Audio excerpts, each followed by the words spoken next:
Olá, muito bom dia a todos e obrigado por se juntarem a nós no segundo webinar da Hemming, realizado em 2026. Este webinar é quase como uma segunda ronda daquele que fizemos na semana passada, que foi dedicado ao novo apoio à descarbonização e à eficiência energética. Nós demos a entender que seria muito previsível que novos avisos, entretanto, fossem abrir, tendo em conta o plano de aviso do Portugal 2030, e de facto foi o que aconteceu nas horas seguintes. Já agora, relativamente a este evento da semana passada, caso não tenham tido a possibilidade de estar presentes e tenham interesse no mesmo, podem rever a sessão tanto no nosso website como no nosso canal do YouTube, portanto estejam à vontade para o fazer. Hoje vamos falar dos 4 novos avisos do STEP, que foram lançados no Portugal 2030, que juntam cerca de 840 milhões de euros para projetos de inovação produtiva e IDI em áreas estratégicas, como é o caso da energia, das tecnologias digitais, Deep Tech, biotecnologia.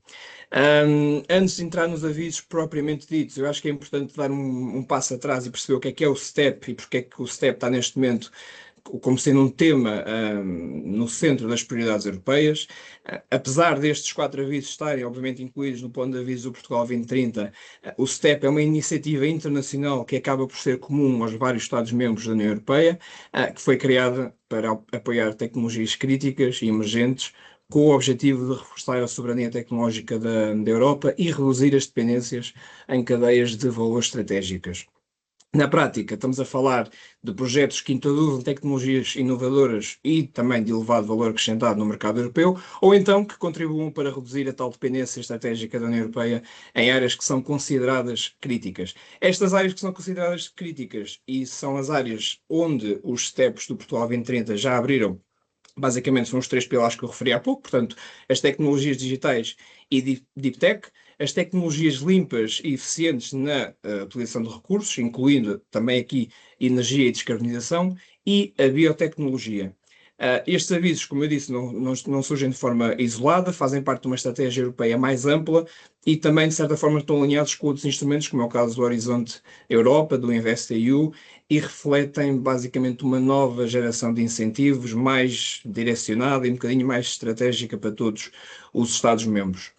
Nesta sessão, que estimamos que dure cerca de 1 hora, vamos tentar ajudar-vos a perceber algumas coisas essenciais. Basicamente, se estes avisos STEP fazem sentido para os projetos que a sua empresa tem previsto, qual é que é o aviso mais adequado em função do tipo de investimento que está a pensar fazer, porque aqui temos avisos que são direcionados mais para a parte de inovação produtiva, mas também outros avisos direcionados para o IDI.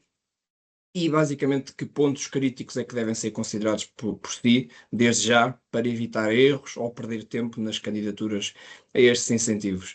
Não me queria alongar muito mais nesta introdução, mas para falar sobre estes avisos tenho aqui o António Valente, a Vânia Costa e o Ivo Pavia, que nos vão ajudar a enquadrar então estes avisos tanto do ponto de vista mais estratégico como técnico. E eu começava também já por fazer a primeira questão para o António, que basicamente é uma questão um bocadinho mais estratégica do STEP.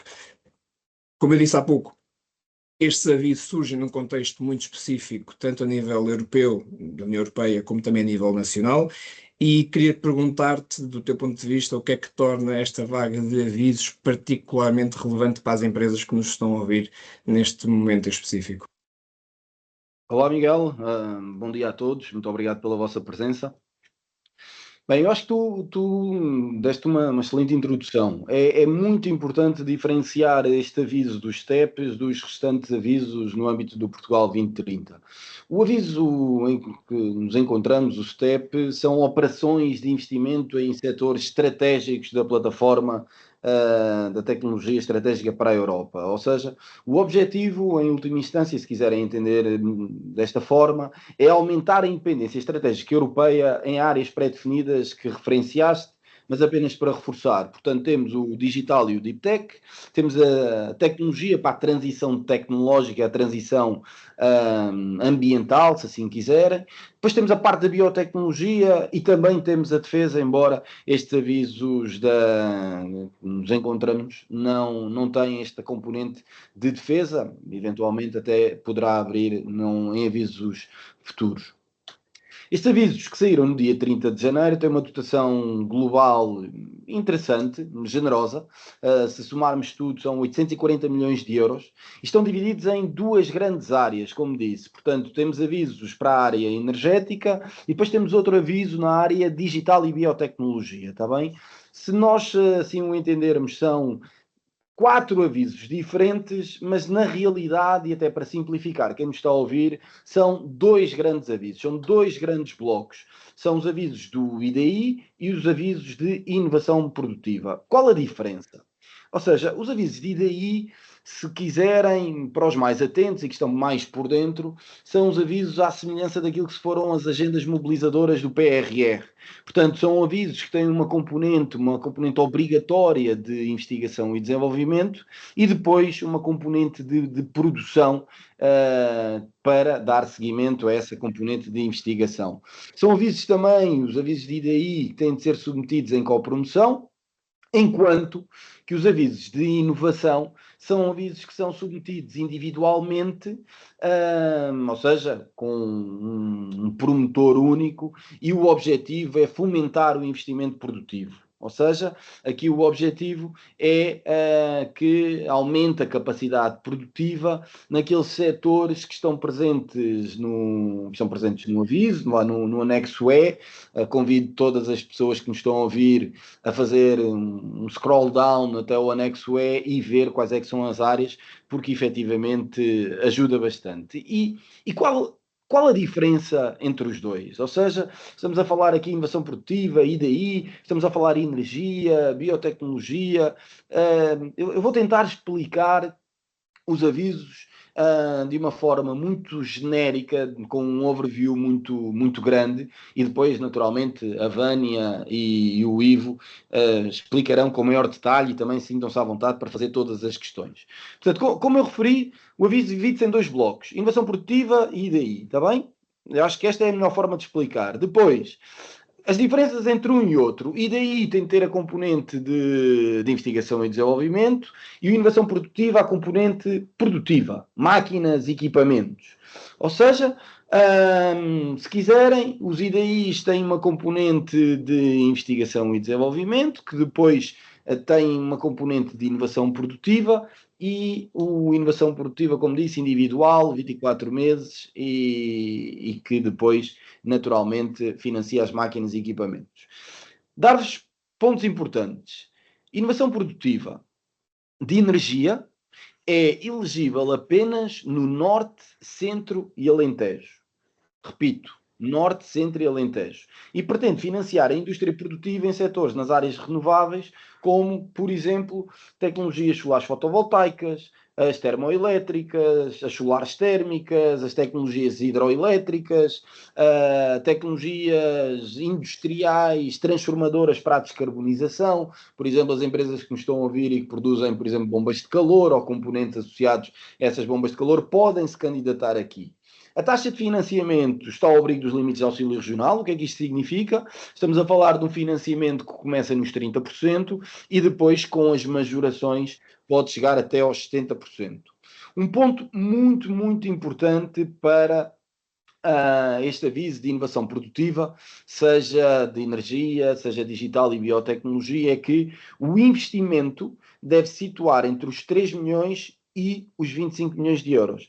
Portanto, se estivermos a falar de um investimento de 2,5 milhões de euros, ele é reprovado imediatamente. Se estivermos a falar de superior a 25 milhões de euros, também é reprovado. Ou seja, ele tem de estar compreendido entre os 3 e os 25.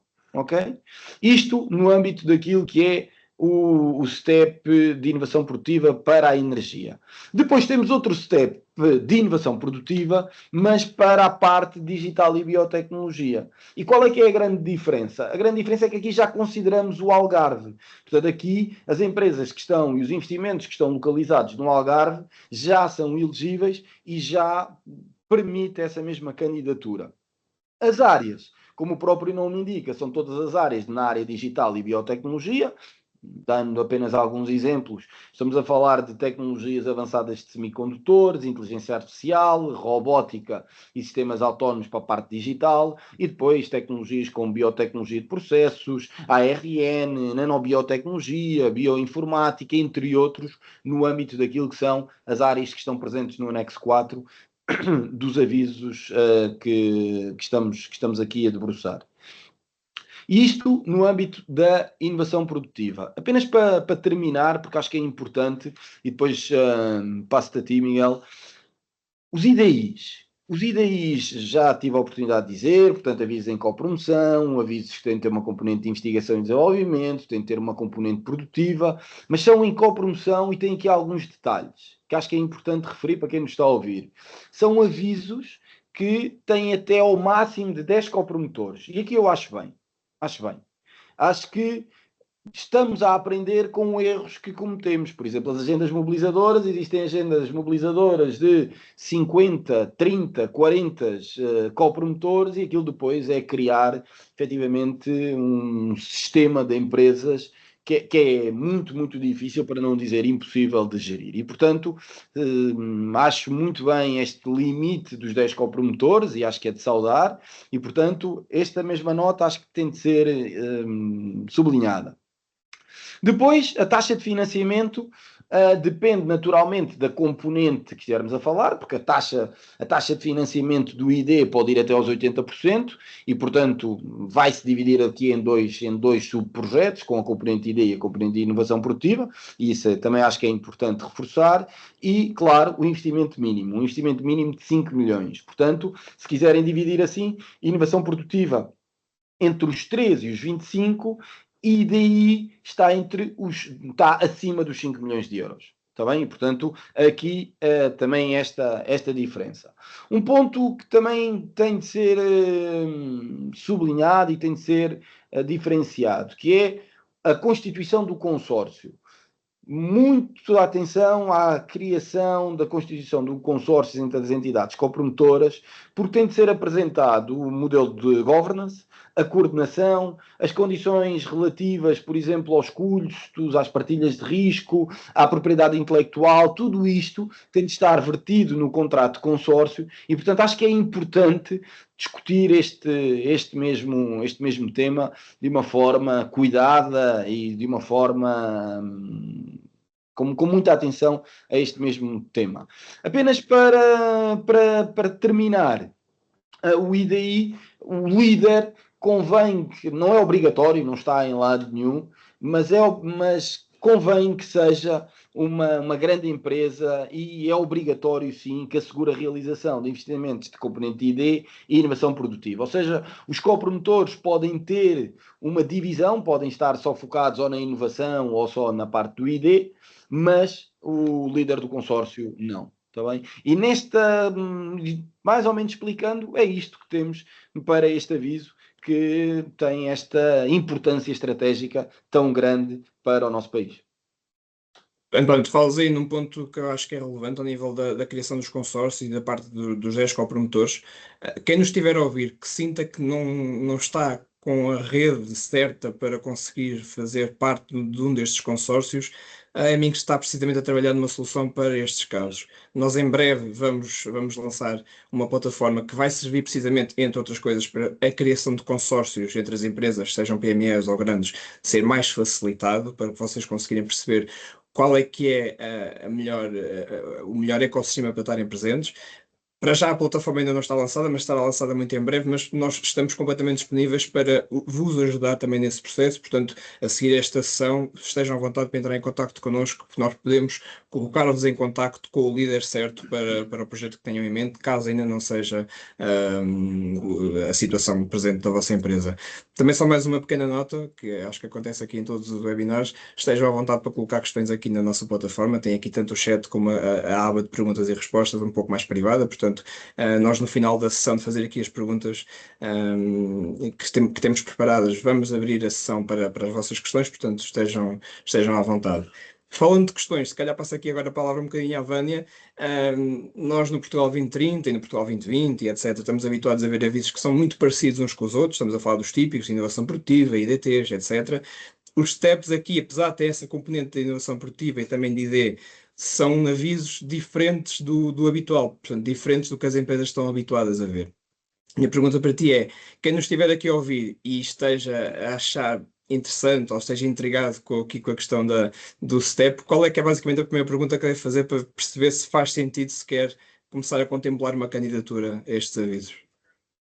Sim, obrigada, Miguel. De facto, não há uma pergunta, mas antes várias perguntas. Os STEPs são avisos claramente muito mais exigentes, muito mais estratégicos, portanto estamos a falar de projetos que têm que estar pensados, portanto não pode ser o aviso que vai proporcionar um projeto, mas antes o contrário. Portanto, nós temos que, em primeiro lugar, questionar-nos se o nosso projeto está dentro de uma destas áreas. E estamos a falar de um contributo que tem que ser direto e muito específico. Não podemos tentar ir pela via do mais ou menos conseguimos enquadrar-nos. Não, temos que nos enquadrar de forma clara, temos que nos diferenciar e conseguir mostrar que existe aqui um contributo para aquilo que é a estratégia da própria União Europeia. Ok? Também uma questão muito importante. Estamos a falar de projetos tão específicos, tão críticos e principalmente com um valor de investimento tão exigente, que eu acho que é muito importante fazermos uma pergunta essencial, que é se eu iria fazer este projeto com ou sem o apoio do STEP. Claro que os apoios e os efeitos de incentivo já pressupõem que os projetos possam ganhar outra dimensão e outra alavancagem ou ser executados mais rápido só por via da existência de incentivo. Mas aqui é importante percebermos que têm que fazer parte da estratégia da própria empresa, têm que estar bem enquadrados dentro daquilo que são as ideias de crescimento, porque de outra forma o que vamos ter são projetos que no papel podem parecer interessantes, mas depois acabam por não ter nem os impactos desejados e que vão ser obviamente avaliados no final da execução de cada projeto, mas também que não tenham reflexo para a empresa. Portanto, na verdade, é cada vez mais importante que as empresas tentem não ajustar-se ao aviso, mas olhar internamente para aquilo que são as suas áreas de desenvolvimento e aquilo que poderão efetivamente desenvolver. Depois, estando enquadrado dentro das áreas que estão abrangidas por estes avisos do STEP, percebermos onde é que estamos.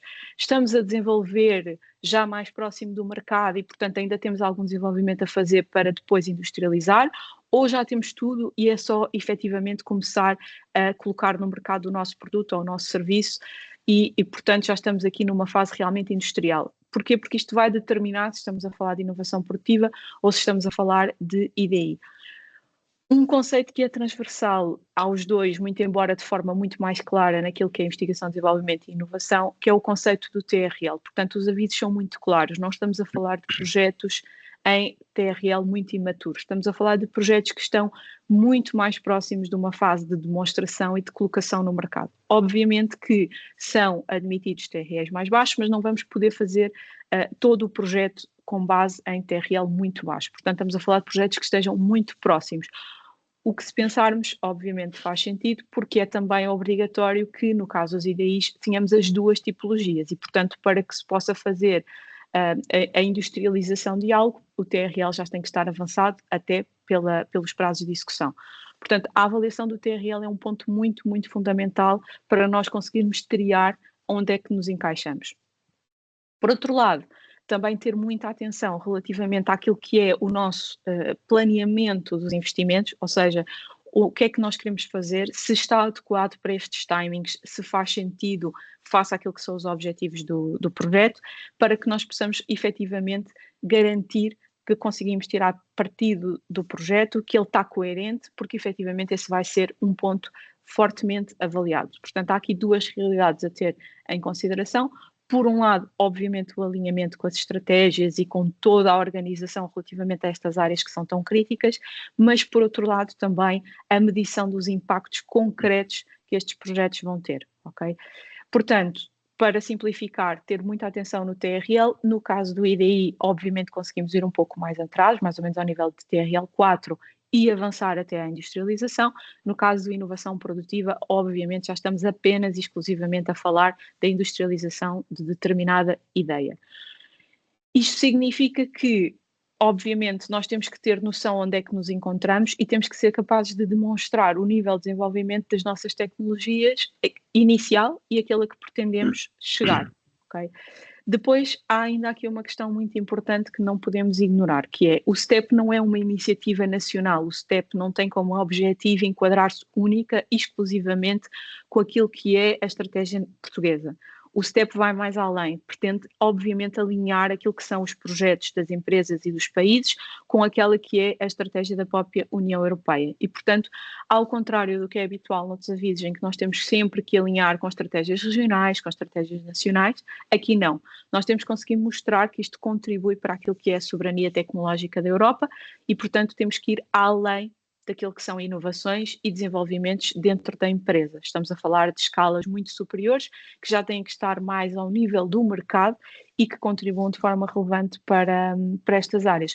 Portanto, de um modo geral, Miguel, nós no fundo temos que nos questionar entre aquilo que é a maturidade do nosso projeto, se temos ou não temos uma tecnologia desenvolvida, qual é o nosso investimento e quanto é que nós conseguimos investir para ir ao encontro deste aviso, neste tempo que temos, que recordo são 36 meses para os projetos de IDI e 24 para os projetos de inovação produtiva. E, portanto, tendo estas duas questões alinhadas, inserindo-nos nestes setores e tendo claramente um contributo para este avanço nestas áreas críticas, então sim, podemos começar a preparar a candidatura. Obrigado, Vânia. Vejo que aproveitaste até para responder a uma pergunta que vi aqui no chat. Portanto, para a IDI estamos a falar de projetos de 36 meses e para a inovação produtiva projetos de 24 meses, que foi aqui algo que foi já colocado no chat. Falando de mercado, falaste há pouco da parte do mercado, há alguém que conhece bastante bem o mercado, é o Ivo. Também passar aqui um bocadinho a palavra para não te sentires de parte, Ivo.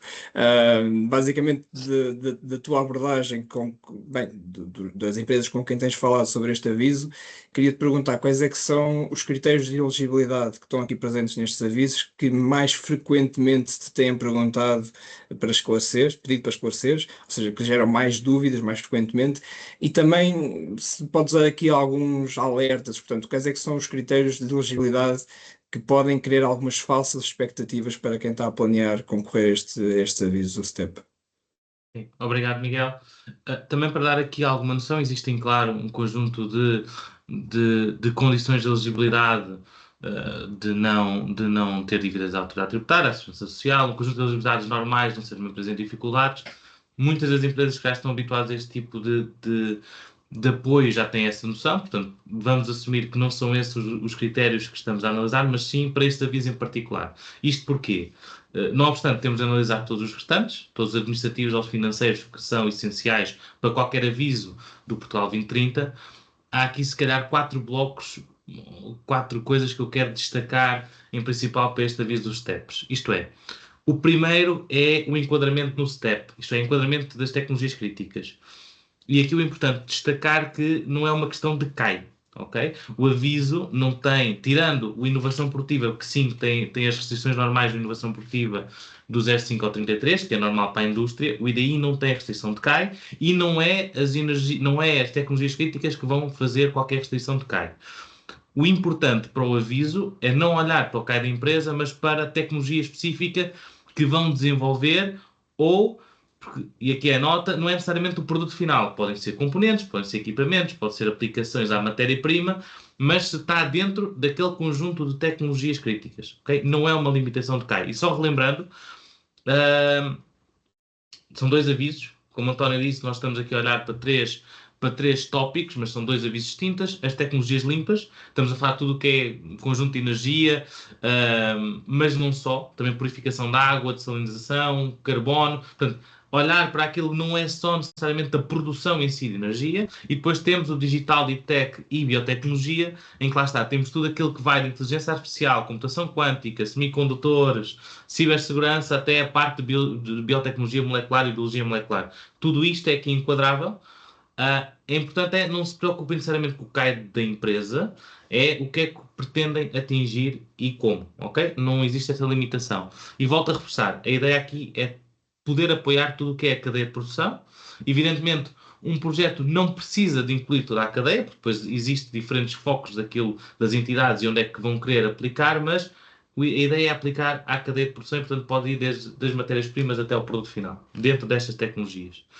A segunda é só, isto foi lançado ao mesmo tempo, 4 avisos com 3 setores diferentes e com 2 tipologias, e isto é outra das questões que pode haver, ou que pode gerar alguma confusão, são total de 4 avisos, Okay? Como o António disse, nós aqui estamos a simplificar e a falar um pouco de todos, porque na realidade eles estão muito interligados, embora haja pequenas diferenças entre eles, mas tens dois grandes tipos: inovação produtiva, okay? Que é só na parte final, que é similar à inovação produtiva daqueles que já existem, 24 meses, e a ideia é escalar a industrialização. Já tem, sendo que, atenção, a parte de aumentar a capacidade produtiva não é aqui enquadrada, mas a ideia é sempre industrializar aquilo que pretendem fazer. E depois tem o IDI empresarial, em que em si inclui a parte de investigação e desenvolvimento, e depois também a parte de inovação produtiva, mas pode ser, obviamente, o início da produção de algo e não necessariamente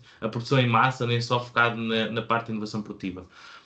Depois, o outro tópico é a atenção no mérito, ok? Quando olham para isto, e em termos do critério de elegibilidade, o mérito tem sempre um valor mínimo por cada critério de 3 valores em 5, e é notar que o critério D é de impacto do projeto, impacto nas cadeias de valores, impacto no VAD, crescimento do VAD da empresa, tem um papel muito grande e, portanto, é preciso olhar diretamente para o que é que este projeto vai atingir e de que forma é que podemos estar aqui a ser enquadráveis e como é que podemos entrar no jogo. Okay? Por fim, ser muito prático e deixando na mesma esta nota, que é atenção aos limites específicos deste aviso: 3 milhões de mínimo para a inovação produtiva, 5 milhões para os consórcios de IDI. O anexo técnico, só para dar a nota, tem de ser escrito em inglês. É uma novidade no âmbito dos Portugais 2030, não necessariamente na FCT, não esquecendo que houve aqui uma fusão e já neste aviso aparece como entidade, a entidade intermédia a AI2, ok? Portanto, já não é novidade para quem fazia da FCT, mas para este tipo de avisos é novidade. E depois, atenção à localização. Os avisos têm pequenas diferenças, mas basicamente Lisboa está basicamente excluída, okay? E Algarve está presente em alguns, mas não noutros. Portanto, o foco é efetivamente o Norte, Centro e Alentejo, está bem? E acho que são os principais pontos que podemos estar a olhar. Obrigado, Ivo. Falando aqui na parte da construção da candidatura, e já agora também volto a referir, nós já temos aqui algumas questões que vamos responder no final, portanto continuem a colocar as questões à vontade, tudo o que não seja respondido agora responderemos a seguir à sessão. Vânia, do ponto de vista da candidatura, obviamente que toda a gente que está a dedicar tempo a uma candidatura quer que ela seja aprovada, obviamente, não queremos que as candidaturas sejam chumbadas.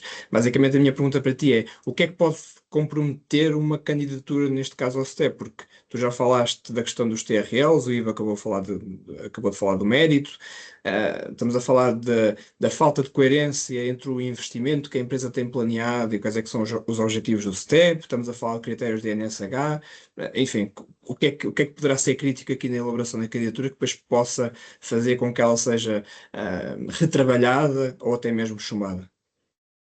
Sim. Há aqui vários fatores técnicos que podem ser críticos, portanto eu vou mencionar alguns. De um modo geral, eu costumo sempre dizer que a coerência será sempre um ponto essencial, e para isso, para termos coerência e para conseguirmos mostrar e demonstrar isso em candidatura, é sempre fundamental que exista este planeamento prévio que falámos há pouco. Mas passando aqui um bocadinho aos pontos mais técnicos, já falámos um pouco do TRL, mas para também entrar mais em detalhe. Nós estamos a falar de candidaturas, no caso do IDI, e que inclui de forma muito concreta a questão do TRL, de candidaturas que vão suportadas num anexo técnico detalhado, em que nós temos que conseguir mostrar quais são as nossas atividades, quais são os nossos objetivos, qual é o estado da arte para aquela tecnologia.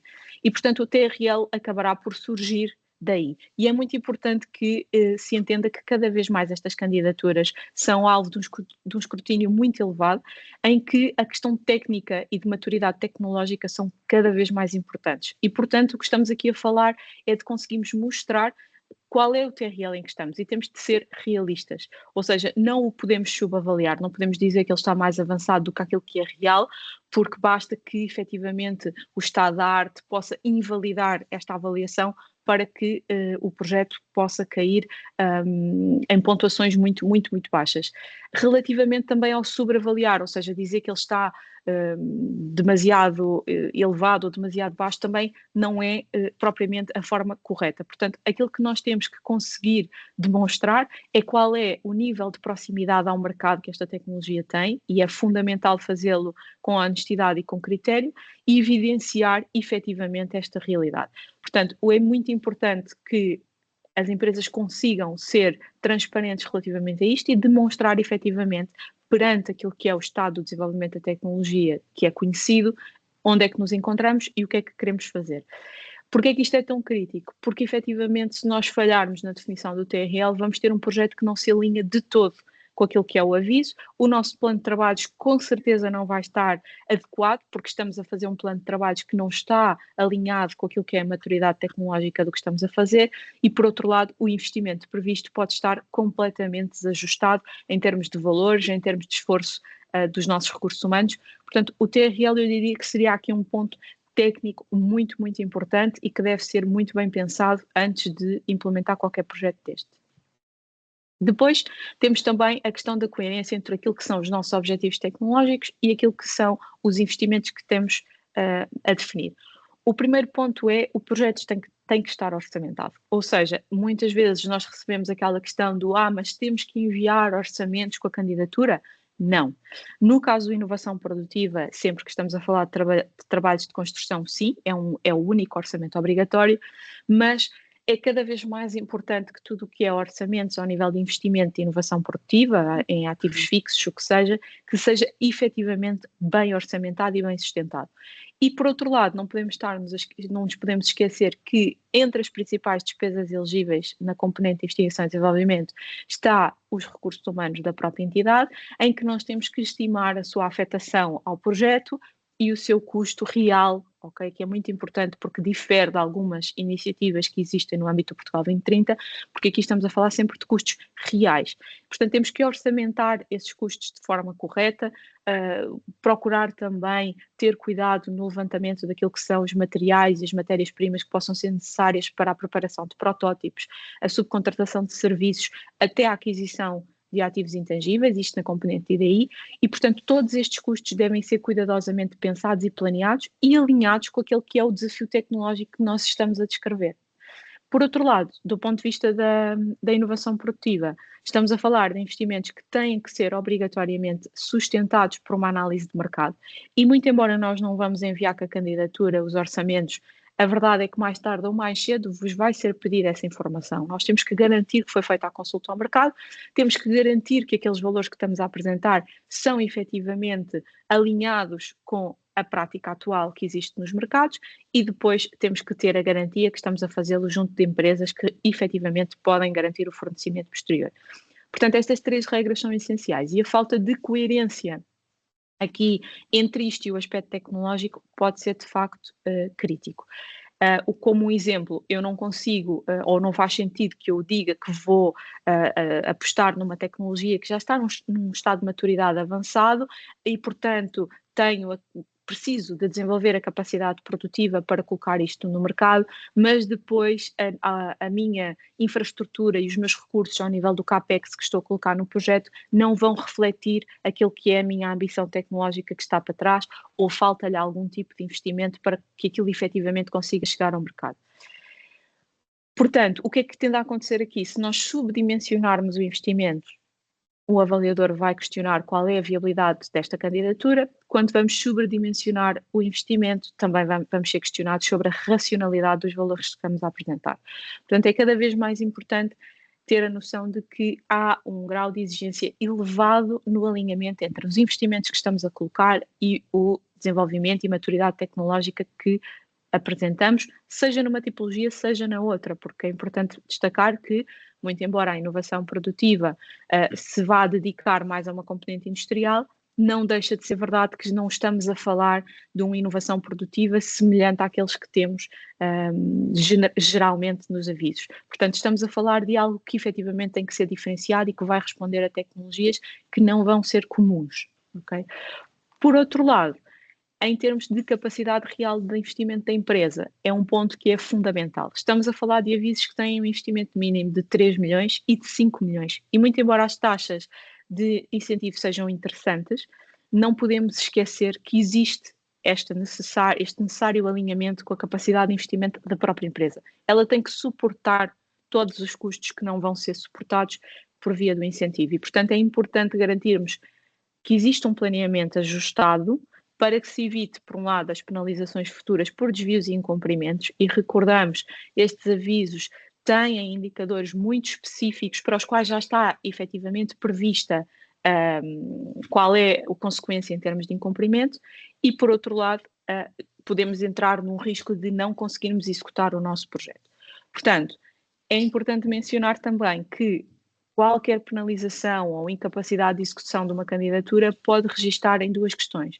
Pode-se resultar, peço desculpa, em duas questões. Por um lado, as consequências ao nível da reputação da própria empresa e a elegibilidade em avisos futuros, okay? Porque o incumprimento e o histórico de incumprimento tem sido uma dimensão avaliada neste aviso e noutros.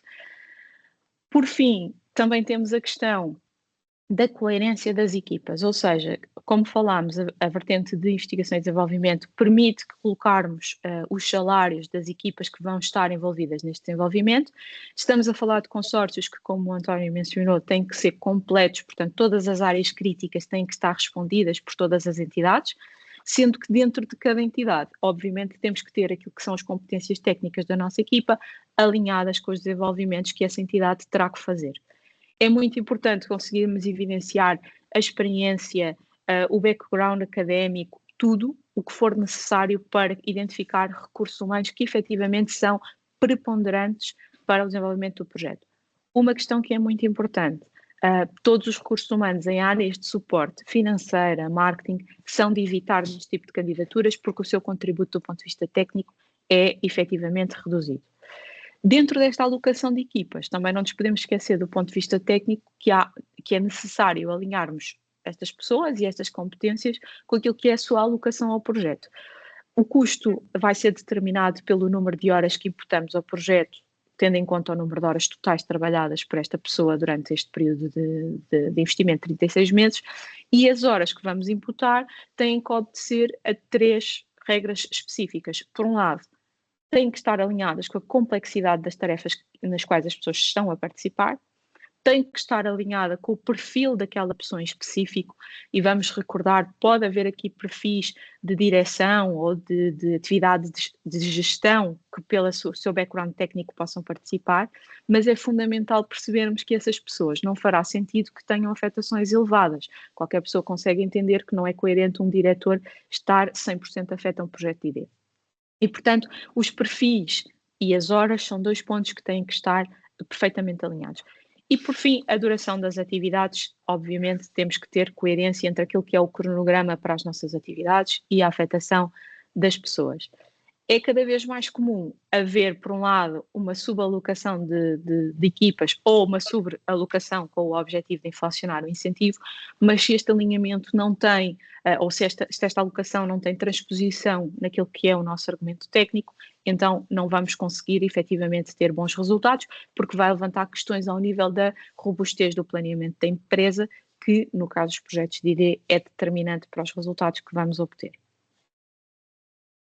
E por Obrigado, fim, também Rani. não queria deixar de mencionar, desculpa, Miguel, se ainda puder só terminar, queria só terminar com o DNSH, que é um ponto fundamental também temos, está nas duas realidades, porque estamos a falar de ter a questão de inovação produtiva em ambos os avisos, nos 4 avisos, e portanto apenas mencionar que esta realidade continua aqui evidenciada e que deve efetivamente ser respeitada, e portanto é uma despesa que, sendo elegível, a devemos colocar em todos os projetos. E agora sim, Miguel, desculpa. Peço desculpa. A minha última pergunta, se calhar, é aqui para o Ivo. Quem nos viu no webinar da semana passada vai ter uma espécie de um déjà vu, mas a pergunta é muito parecida com a última que te coloquei, que é, nós temos aqui, novamente, mais de uma centena de pessoas a ouvir-nos. Esperemos que muitas delas interessadas neste aviso e em fazer, obviamente, a candidatura ao STEP com a Aiming. Quem está a ouvir tudo o que vocês estão a dizer do ponto de vista técnico e de enquadramento e possa pensar, isto faz sentido para a minha empresa, quais é que são os próximos passos que devem fazer nos próximos dias? Tendo em conta que, ao contrário do Descarbonização, que tínhamos aqui uma timeline muito apertada, com candidaturas até dia 27 de fevereiro, aqui temos um pouco mais de tempo, mas a pergunta mantém-se, quais é que são os próximos passos? Sim, e a verdade é, a pergunta mantém-se, mas a resposta é substancialmente diferente. Isto é, enquanto no outro aviso, que lá está, termina já no final de fevereiro, é individual, tem um foco bastante mais claro, não necessariamente mais fácil, o aviso também se é complexo, neste caso o filtro é outro. Isto é, próximos passos para quem nos está a ouvir e quer candidatar-se a este aviso. Tecnologias críticas. Isto é, primeiro têm de ter a certeza que o que querem desenvolver ou fazer se enquadra dentro das tecnologias críticas.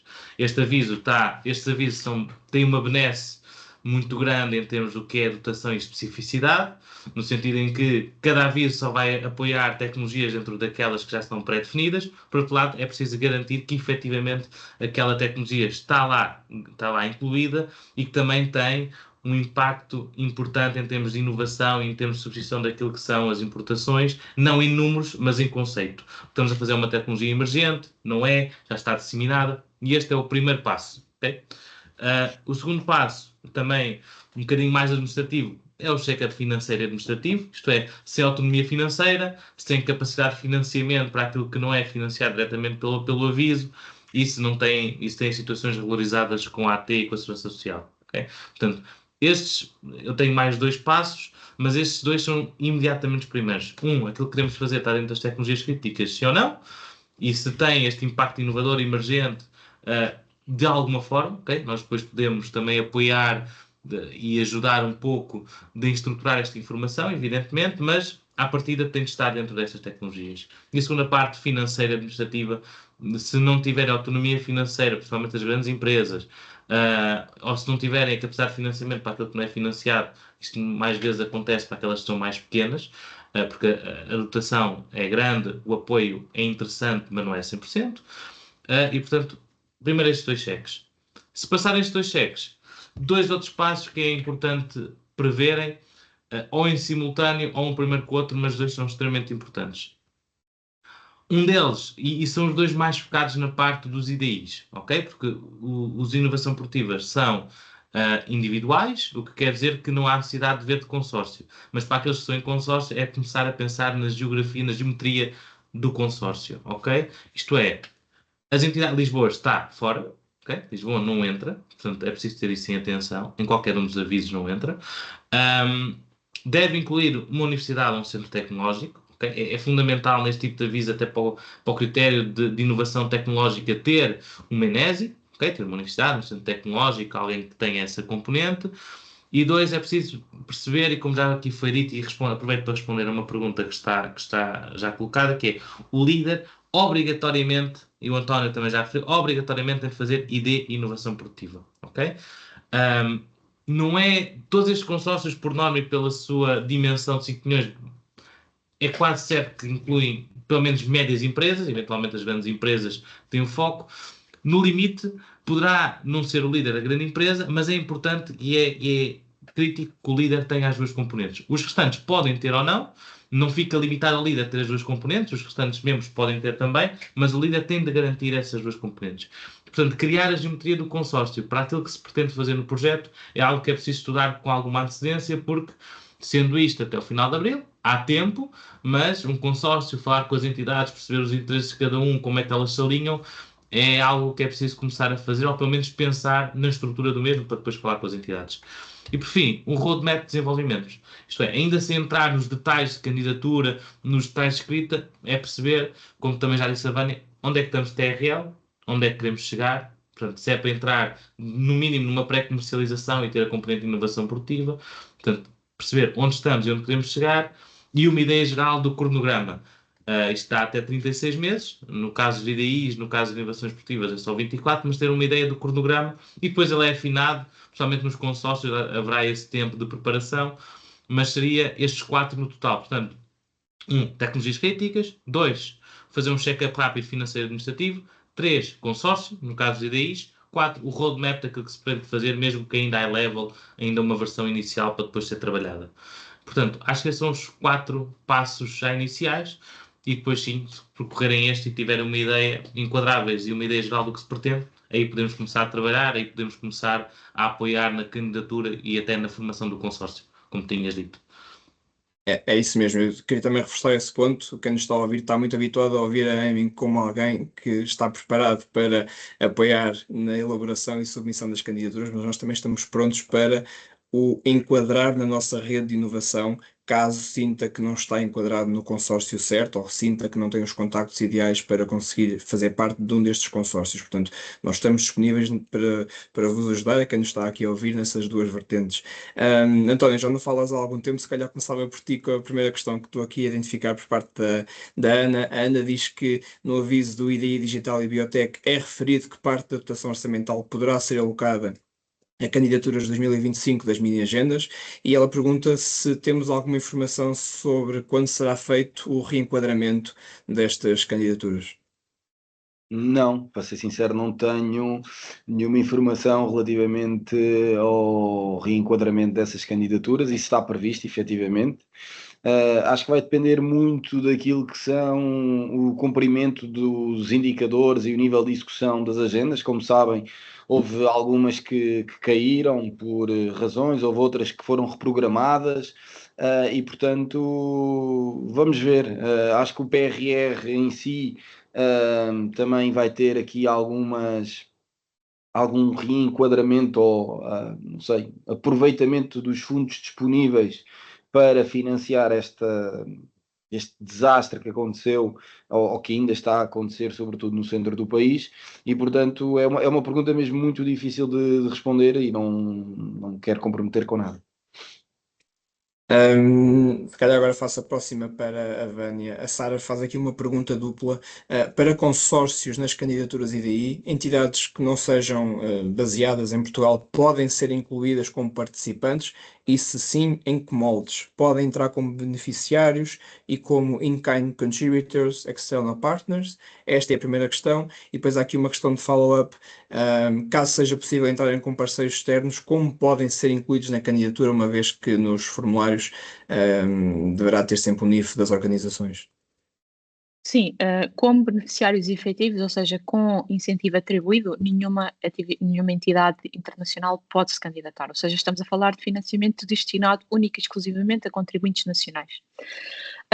Contudo, isto não limita que possam existir parcerias estabelecidas, até podem eventualmente entrar nos contratos de consórcio, mas são meramente isso, são parceiros e havendo esse recurso a parceiros estrangeiros, temos que depois ser capazes de garantir que da parte deles existe o compromisso para com as atividades que vão realizar.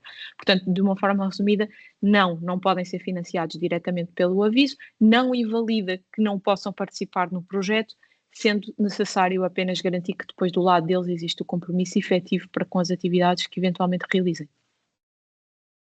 Ok. Ivo, o José pergunta se sabemos a razão pelo qual o aviso IDI não é financiado a 100%, tal como outros avisos que já aconteceram na questão do Horizon. E outra questão sobre este aviso, se os custos indiretos são de 7% ou podem ser superiores.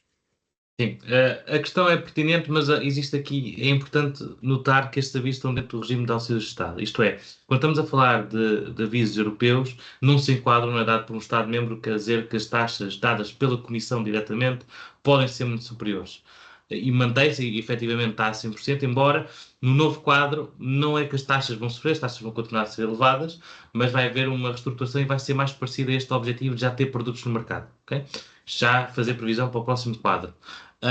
Quando estamos a falar de avisos nacionais, obrigatoriamente estão dentro do quadro de regimes de auxílio de Estado, o que quer dizer que estão limitados em termos daquilo que podem dar de máximo. Portanto, o que se fez no caso do PRR, no caso das mini-agendas que já foram no ano passado, e aqui é juntar duas componentes que por norma estavam separadas, o ID e a parte do inovação portiva, juntá-las, mas obedecem aos mesmos limites que os avisos separadamente e daqueles que estão no regime de auxílio de Estados. Relativamente aos abaretes, são 7%.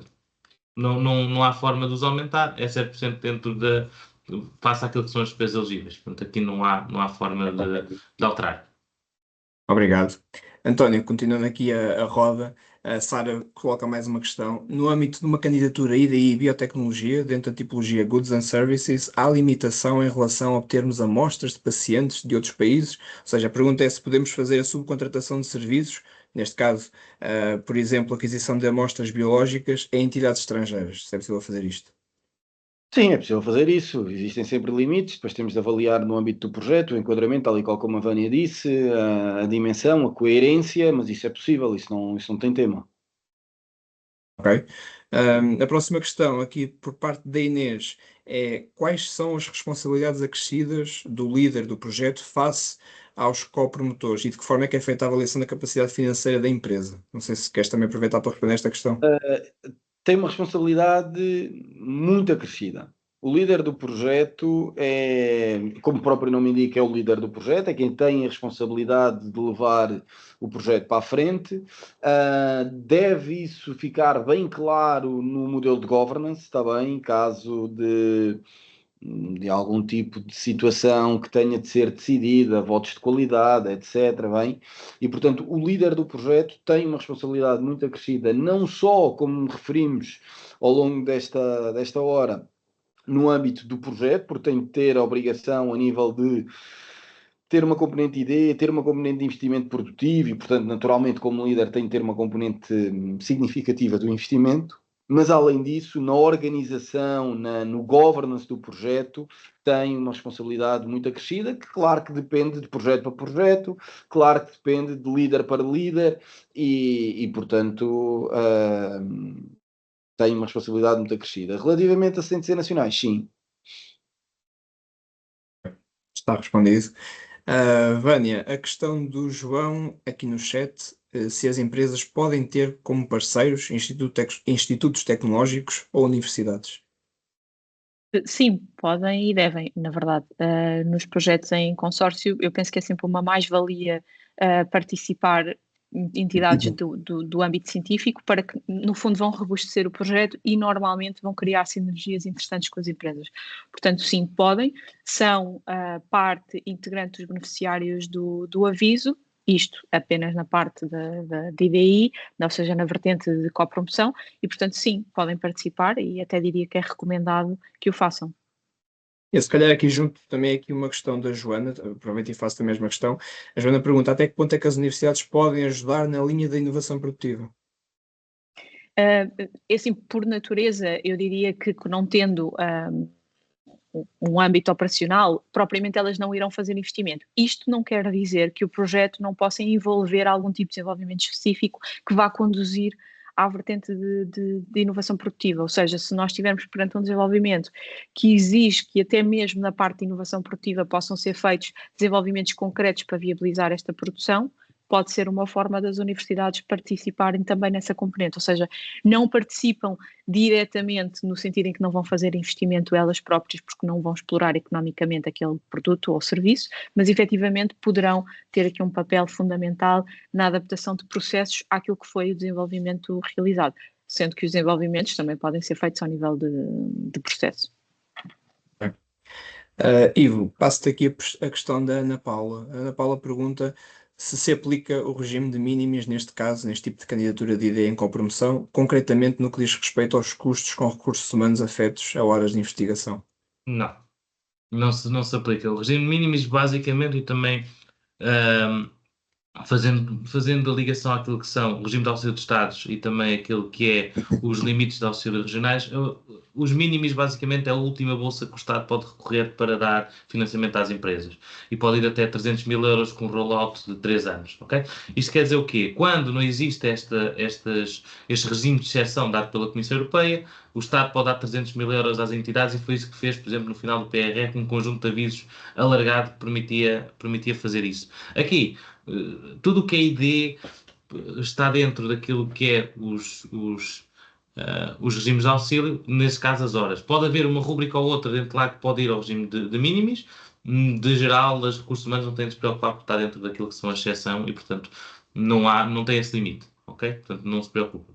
Ok. Vou fazer uma última questão daqui do chat e depois tudo o resto será obviamente respondido a seguir por um membro da nossa equipa. António, temos aqui uma cara conhecida, a Letícia. Tendo em conta aqui as limitações de Lisboa, a Letícia pergunta se uma empresa sediada em Lisboa pode fazer na mesma parte de um consórcio ou será sempre um parceiro externo? Olá, Letícia. Tem de ser como um parceiro externo. Também está claro, ou seja, não tem elegibilidade. Portanto, eu poderia colocava sempre como parceiro externo. Muito bem. Aqui Para terminar, só uma nota aqui no que o António disse, porque estamos a assumir efetivamente, e aqui pela questão que estamos a assumir que os investimentos são em Lisboa. Atenção, é só para dar esta nota do António, foi essa a assunção, quando no limite, se a sede estiver em Lisboa, mas os investimentos forem no Norte, isto é, se houver um estabelecimento no Norte e os investimentos sejam lá, está tudo ok. Portanto, atenção, aqui conta o local de investimentos. Sim, esse é um ponto importante para reforçar. O que conta em tudo é a localização dos investimentos, está bem? muito bem. A última questão é minha.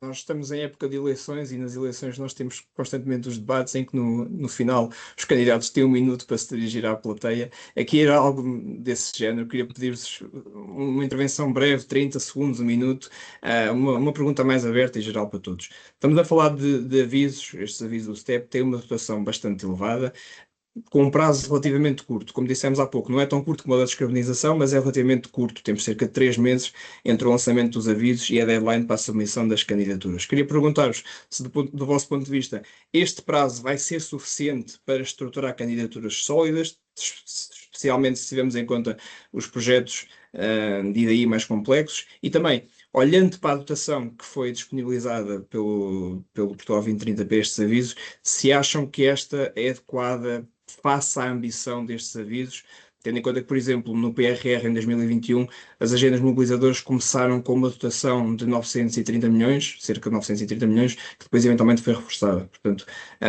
António, se calhar começo por ti, com uma intervenção breve, e depois passo para o Ivo e finalizamos com a Vânia. Bem, vou tentar ser o mais breve possível. Começando pelas agendas mobilizadoras. As agendas mobilizadoras tiveram, como disseste, 900 milhões de euros de dotação, depois a dotação foi reforçada para cerca de 3 mil milhões de euros, mas o investimento sinalizado rondou, se a memória não me engana, 14 mil milhões de euros. Portanto, uma questão que coloco e que não tenho resposta é, eventualmente poderemos ter algo parecido.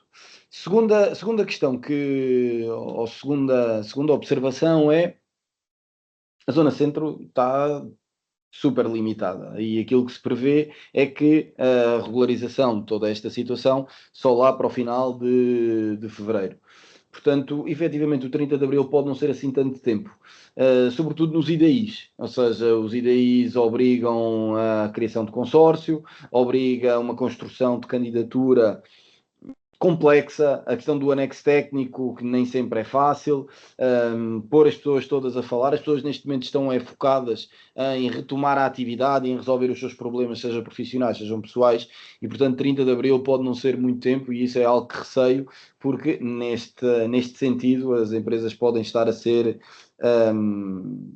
prejudicadas e portanto talvez, se está aqui alguma entidade de algum organismo que se inscreveram, se calhar não seria má ideia equacionar a possibilidade de prorrogar o deadline de candidatura, atendendo a tudo aquilo que vivemos, ou seja, não estamos aqui a facilitar, como já facilitámos noutros tempos, por razões que se calhar mais questionáveis.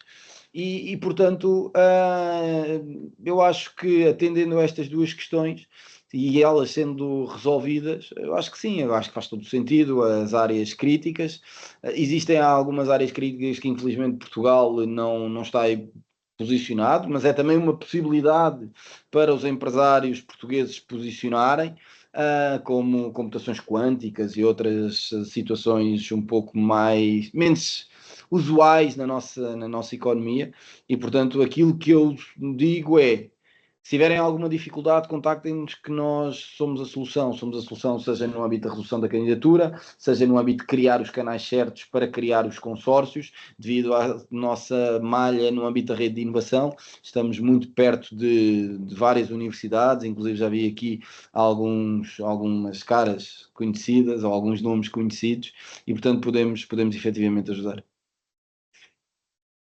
Passando para mim, não é, Miguel? Passando para esta resposta, para esta pergunta, eu gosto de ser bastante direto, eu vou tentar ser nas duas, correndo o risco de poder enganar, principalmente na segunda. Então, na primeira, se há tempo, eu acho que sim, embora tente começar a trabalhar já, o que, no caso do centro, será uma dificuldade. Daí esta questão do interesse, principalmente das entidades que estão para um possível adiamento, que é o último mês poderá ser um mês e meio será suficiente para preparar a candidatura em si.